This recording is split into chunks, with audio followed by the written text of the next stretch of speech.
জাতীয় সংসদ নির্বাচনে প্রচারের অংশ হিসেবে ঠাকুরগাঁও সরকারি বালক উচ্চ বিদ্যালয়ের বড় মাঠে জনসভায় বক্তব্য দিচ্ছেন বিএনপি চেয়ারম্যান তারেক রহমান। আমরা সরাসরি যাচ্ছি সেখানে।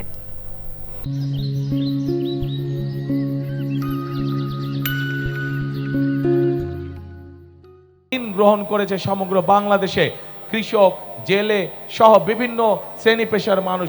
সেই ক্ষুদ্র ঋণও আমরা সরকারের পক্ষ থেকে, জনগণের হয়ে সরকারের পক্ষ থেকে আমরা পরিশোধ করতে চাই, যাতে করে এই ঋণের বোঝা থেকে সাধারণ মানুষ রক্ষা পেতে পারে, নিজেদেরকে রক্ষা করতে পারে। প্রিয় ভাই বোনেরা, আমাদের এই উত্তরাঞ্চল, এই ঠাকুরগাঁ, এই দিনাজপুর, পঞ্চগড় কৃষি প্রধান দেশ, এই সমগ্র উত্তরাঞ্চল। আমরা চাই এই এলাকাগুলোতে আমাদের এলাকার মানুষ যাতে কর্মসংস্থানের ব্যবস্থা হয়, যাতে মানুষ চাকরি বাকরি করে স্বাচ্ছন্দ্যে থাকতে পারে। সেই জন্য আমরা সিদ্ধান্ত গ্রহণ করেছি যে কৃষকদের পাশে যেমন আমরা দাঁড়াবো, কৃষিকাজ নিয়ে কৃষি লোন যেরকম আমরা মওকুফ করব, ঠিক একইভাবে আমরা এই এলাকাকে কৃষি নির্ভর শিল্প আমরা এখানে বিকশিত করব। যে কৃষির সাথে সম্পর্কিত যত শিল্প আছে, সেই সকল শিল্প কলকারখানা আমরা এই সমগ্র এলাকার মধ্যে গড়ে তুলতে চাই, যাতে করে এই এলাকার মানুষের কর্মসংস্থান হয়। শুধু তাই নয় প্রিয় ভাই বোনেরা, শুধু তাই নয়, এই এলাকায় বহু তরুণ যুবক সদস্য আছে, যুব সমাজের সদস্য আছে, যাদের কাছে শিক্ষার আলো আছে, কিন্তু তারা বেকার হয়ে বসে আছে।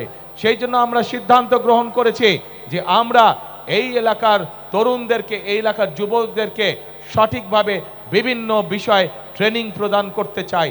সেটা কৃষিতে হোক, সেটা যন্ত্রাংশে হোক, সেটা বিভিন্ন বিষয় হোক না কেন, আমরা আমাদের যুবকদেরকে, তরুণদেরকে ট্রেনিং দিয়ে দক্ষ শ্রমিক গড়ে তুলতে চাই, যাতে করে তারা তাদের নিজেদের এলাকায় হোক অথবা বিদেশে কর্মসংস্থানের ব্যবস্থা করে যেতে পারে। প্রিয় ভাই বোনেরা, আমরা দেশকে সামনের দিকে এগিয়ে নিতে চাই। আমরা আন্দোলন করেছি, আমরা সংগ্রাম করেছি, জনগণকে সাথে নিয়ে, দেশের মানুষকে সাথে নিয়ে আমরা এখন দেশকে পুনর্গঠন করতে চাই। আমরা আমাদের দেশকে খাদ্যে স্বাবলম্বী করে গড়ে তুলতে চাই। আমরা আমাদের বেকারদের কর্মসংস্থানের ব্যবস্থা করতে চাই। আমরা আমাদের মা বোনদেরকে, সমগ্র বাংলাদেশে আমাদের মা বোনদেরকে শিক্ষিত এবং তার পাশাপাশি অর্থনৈতিকভাবে স্বাবলম্বী করে গড়ে তুলতে চাই। কিন্তু প্রিয় ভাই বোনেরা, এই কাজগুলো যদি করতে হয়, তাহলে এই দেশের যে মালিক, এই দেশের মালিক কারা বলেন তো? কারা মালিক? জনগণ হচ্ছে এই দেশের মালিক। সেই জনগণের, সেই মালিকের সহযোগিতা ছাড়া আমাদের পক্ষে এই কাজগুলো সম্ভব নয়।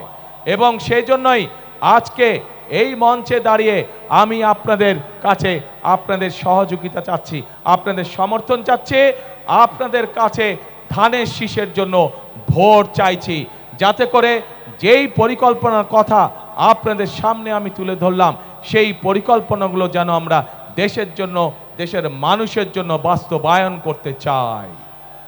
কে ভাইরা, মা বোনেরা, আপনাদের সমর্থন কি আমরা পাচ্ছি ধানের শীষ?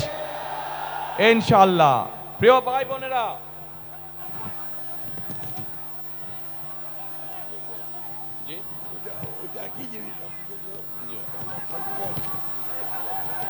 প্রিয় ভাই বোনেরা, এইখানে এই এলাকার মানুষের অনেকগুলো দাবি আছে। আমি আপনাদের সামনে, আমার সামনে যেই দাবিগুলো আছে, সেইগুলোর ব্যাপারে, কয়েকটির ব্যাপারে আমি আপনাদের সাথে আলোচনা করতে চাই। আমরা পঞ্চগড় এবং ঠাকুরগাঁয় যে চিনি কল আছে, যে রেশম কারখানা আছে, পঞ্চগড়ে যে চা শিল্প আছে, এই শিল্পগুলোকে আবার আমরা গড়ে তুলতে চাই, যাতে করে এই এলাকার মানুষ বেকার না থাকে, যাতে করে এই এলাকার মানুষ কর্মসংস্থানের মাধ্যমে হালাল রুজি করে বেঁচে থাকতে পারে। প্রিয় ভাই বোনেরা, আমরা ঠাকুরগাঁয় ক্যাডেট কলেজের একটি দাবি আছে, এই দাবিটি আমরা চেষ্টা করব ইনশাআল্লাহ বাস্তবায়ন করার জন্য। প্রিয় ভাই বোনেরা, আগেই বলেছি আমি যে স্থানীয় যে কৃষিজাত পণ্য আছে, এই পণ্যগুলো অনেক সময় কৃষক ভাইদের জন্য সমস্যা হয়ে যায়, এই পণ্যগুলোকে তারা ঠিকভাবে প্রিজার্ভ করতে পারে না। সেই জন্য এই সমগ্র এলাকায় ঠাকুরগাঁ সহ পঞ্চগড় সহ দিনাজপুর এলাকায় আমরা বিভিন্ন জায়গায় যেখানে যেখানে প্রয়োজন আমরা কৃষকদের উপযোগী করে হিমাগার তৈরি করতে চাই, যেন তারা তাদের উৎপাদিত পণ্য সঠিকভাবে সংরক্ষণ করতে সক্ষম হতে পারে। প্রিয় ভাই বোনেরা, এই এলাকায় বহু শিক্ষিত যুবক আছে যারা আইটিতে কাজ করে থাকেন। সেই জন্য আমরা এই এলাকায় কৃষিকে যেরকম জোর দিব, কৃষির সাথে সম্পর্কিত শিল্প কারখানা যেমন গড়ে তুলব, একইভাবে যারা আইটিতে কাজ করে তাদের জন্য আইটি পার্ক বা আইটি হাব আমরা গড়ে তুলতে চাই, যাতে এলাকার ছেলেরা এলাকা থেকেই তারা তাদের কর্মসংস্থানের ব্যবস্থা করতে পারে। প্রিয় ভাই বোনেরা, এখন প্রিয় ভাই বোনেরা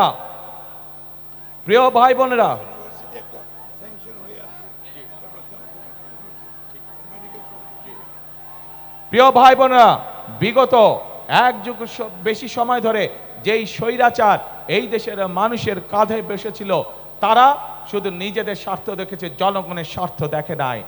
সেই জন্যই আমরা দেখেছি বাংলাদেশে, সমগ্র বাংলাদেশে কিভাবে বাংলাদেশের মানুষ, সাধারণ মানুষ চিকিৎসা থেকে বঞ্চিত হয়েছে।